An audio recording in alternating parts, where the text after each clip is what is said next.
Welcome to Hello Monday right here with me. We are getting ready to get started. Of course, Hello Monday is all about you. It is all about you preparing your week. And so this is how we launch out our week right here on Hello Monday.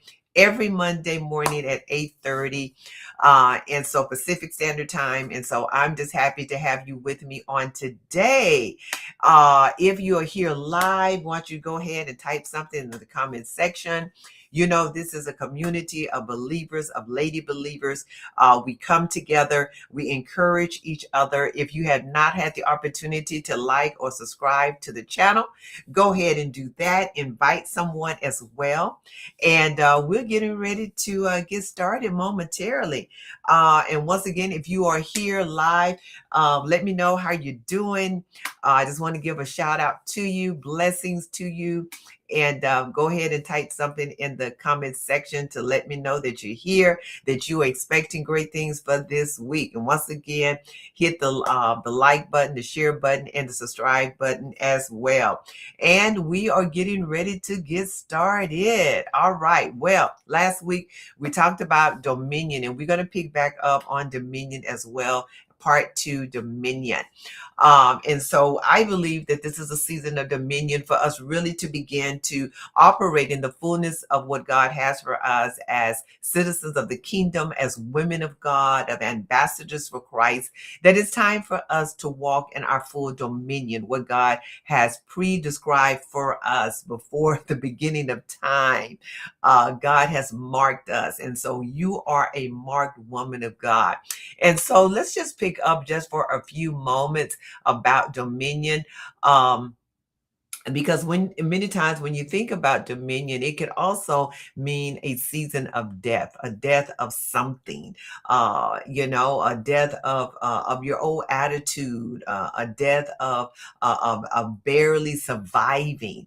And sometimes also dominion can be can actually mean a season of separation.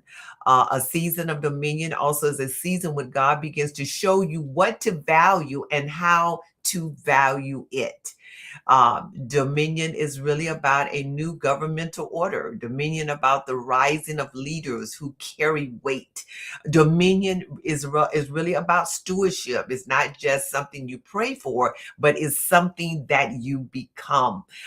You are not as powerful as the prophecies over your life, but you are only as powerful as the prophecies you are willing to become. We can all receive a prophecy, but you are only as powerful as the prophecies that you are willing to become. And what I mean by that, anytime the Lord give you a prophecy, you know that many times that it could possibly be conditional. God would tell you, you're going to do this, you're going to be this, but you got to be obedient and willing to walk in that what he's called you to walk in. So when prophecies come, we must adjust everything in our lives, everything to align with that prophecy, whatever it was, whatever it is. We need to make sure, am I aligned in this? Am I adjusted in this particular area? Everything that we go, what we eat, when we eat, how we look, how we read the Bible, the authenticity with which we speak, all of that needs to be monitored. We have many times we have really too many opinions. The reason why we are confused and the reason why we are weak and the reason why we're not seeing the power of God is that we have too many options. And so sometimes you got to take the options off the plate, right? You got to narrow things down and really fine tune and get tunnel vision on what God is saying for that particular season in your life. Many times we're trying to do this, we're trying to do that, we're trying to do too much, and we got too much on our plate, and we can't do anything that we need to do because we got too many things to do. So we must strategize. We must determine what is most important that I do. What is the most important people that I talk to today? What is the most important thing something that I need to text today? What is that thing that we need to do that is pertinent for our day's success? And so, you're trying to make connections. You're trying to know all, that that you need to know. And sometimes you got to take a day at a time. Everything is not for you to know all at once. And so, it's really all about kingdom alignment. The moment you're able to see yourself within the scale of eternity, destiny of the heavens and the earth, you really will receive humility. You'll be able to walk in that full humility. But we've got to have kingdom alignment. So when you have perspective, you fight right. When you see things and you got the right perspective, you fight right because you know how to fight. You're fighting correctly. You war right. You build alliances right. You stand right. You don't allow your eyes to be darkened by false wind and the deception of this age that says to you is about your ability to prove yourself and take a stand that justifies yourself.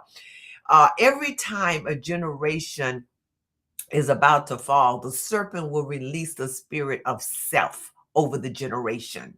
And they will be so consumed by the need to satisfy self, to prove self, to appear as great as they forgot. They forgot that the tree of the knowledge of evil and good was in the garden. So I've got to prove. We're thinking that we've got to prove something that, and we get so consumed about making things happen instead of allowing God to guide us and make the right decision. So God is really raising up an army that is satisfied with his divine presence, an army that knows that they have legions of angels at their disposal, but they've got to fight. They got to fight to stay in the race. How many of you know that the enemy is not just going to sit back and allow you to make progression?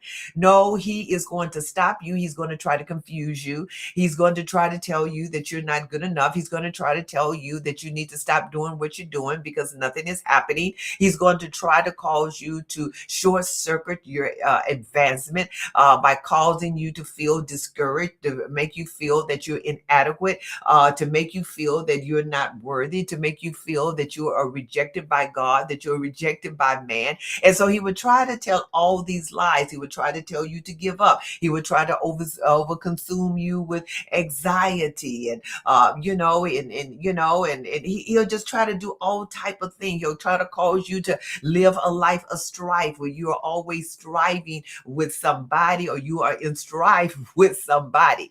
And so, but God is raising up an army that is strengthened by love. They're guided and guarded by peace and shalom, which is the peace of God. And so we fight from a place of shalom. We fight from a place of peace because we know who the enemy is, and we know that we serve a God that is bigger than any enemy. And so this army could not be taken down in the courts of heaven. This army could not be taken down by the sword of Satan, the accuser. This is the army that God is raising. And I pray that you become a part of that army. I pray that God will give you the capacity to discern the national things in the land, the ability to interpret the spiritual shifts that are about to hit the U.S., and that God will give you the capacity to be part of the architecture of the divine blueprint of God that is being released, that God will make you satisfied with being who you are in the vision that he has given you. I pray that God will give you the ability to mobilize yourself in this prophetic time that we're living in. I pray that God will be with you in the remaking and the remarking and the remarketing and the renewal of that he's doing in your life. And so I thank God that God is releasing the wind of his spirit upon you, and that you would turn every battle that enters your life, that you will see it as a a place of advancement and not as a place of discouragement.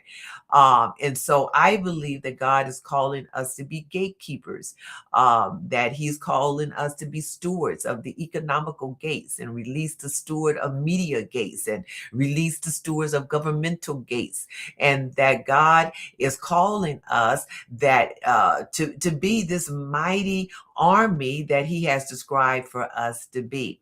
And so we also realize that we are in spiritual battle. And we know that. The Bible tells us that in 2 Corinthians 10, 1-3, it says, "For the weapons of our warfare are not carnal, but mighty in God for the pulling down of strongholds, casting down arguments and every high thing that exalt itself against the knowledge of God, bringing every thought into capacity or to captivity to the obedience of Christ, and be ready to punish all disobedience when our obedience is fulfilled." So the Lord is wanting us to realize that we are in spiritual battle, that we're not fighting against flesh and blood. And then I also love what the Bible says in Psalms 144:1. I need for you to be trained for war. That's what it talks about in Psalms 144:1. Because you see, warfare requires training, not just passion, but it requires training. You can be passionate and dead, because passion is not a strategy for successful warfare. To win battles, you don't need strength to win wars. You need strategy. And the Bible says that the weapons of our warfare are not carnal. How many of you have been through some warfare? You've been through some warfare. I mean, to put it in the comment section. Yes, I can wave at me and say, yes, I know what you're talking about. Every time the devil sees you, he just have a panic attack, because he knows that you're getting ready to mess up things that he have trying to create. You're beginning to tear up some things. And so when he see you come on the scene every Monday morning, he know, oh my God, she woke up on another Monday morning and she is ready to destroy the works that I'm thinking that I'm getting ready to do. And so we're going to strengthen our resolve to stay in the fight to win. And so the message for us is that we're not getting tired. We're not getting tired. And so, and everything that he does is illegal. He's a thief. He everything that he does is illegal. And so we've got to recognize that when you are in spiritual battles, let me just talk about that for a few moments. When you're in spiritual battles, what happens is many times a storm of bad reports happen. When bad news multiplies, repeated bad news, you know that you are really in spiritual warfare. Also, you may recognize the spirit of robbery when what you have built is being seen to be robbed from you. Also, crazy disasters, or we can call them freak disasters. Things that begin to happen. You don't know where it come from. You know that you are in spiritual warfare. Also, the loss of loved ones, especially loss after loss of a loved one. You know that you are probably in spiritual battle. Sudden deaths or illness or loss hits your closest circle. You must realize that you possibly is in spiritual battle. Also, unexplainable sickness. This is not natural. It's spiritual affliction. You know that you could possibly be in spiritual battle. Another one is isolation. When relationships start just evaporating, and so warfare begins to shrink your circle to enlarge their altar against you. You know that you're in spiritual battle. Another one is false accusation. When friends become judges, when the people around you who are, you thought to be your friend, when they seem to completely just dissipate and just leave you, you could possibly be in spiritual warfare. Also, a relational or marital warfare. When your spouse speaks, hell script against you, you know that you could possibly be in spiritual warfare. Another one, emotional collapse, when your soul and mental health begin to tremble. Despair comes, confusion comes, suicidal thoughts come, loss, isolation, and shame. We know that it's hell's last attempt to silence hope in your life. Also, divine silence. Also, when heaven feels quiet in warfare, you know that you are in warfare when silence begins to show itself up, when you feel that you're not getting an answer through, when you feel that your prayers is not getting anywhere, you know that you are possibly in spiritual warfare. And so today I just wanted to come on and just share with you just for a few moments about spiritual warfare. I wanted to let you know that you could possibly in spiritual warfare and that you need to realize that. Also, we talked about a season of dominion, though. Many times when you are in a season of dominion, spiritual warfare would try to come to sabotage for what God has for you. And so today we are coming to a close. I want you to have a glorious week this week. If you need to listen back to the teaching here, I want you to do that. So I'm getting ready to sign off, but I want you to know that no matter if you are in a spiritual attack, I want you to know that you have the dominion, that God has given you dominion, and that He is going to rescue you. He is rescuing you now. God is working things all out for His good, for your life, and that you, whatever the enemy was trying to do, that he is not going to silence your voice, but you are going to continue and speak forth.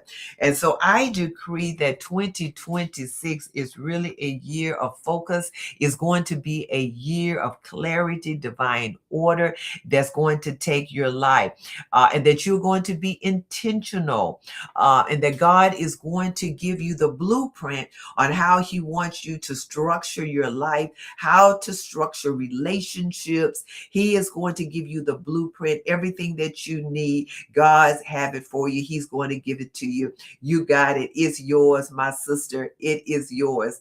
Well, ladies, I'm out of here. Just coming on here on Hello Monday. I'm here. I'm hanging out with you every Monday just to encourage you that you got it and that you're going to have a glorious and a powerful week this week. All right. Once again, this has been Linda Hodge. I'll see you on next week right here on Hello Monday. Bye-bye.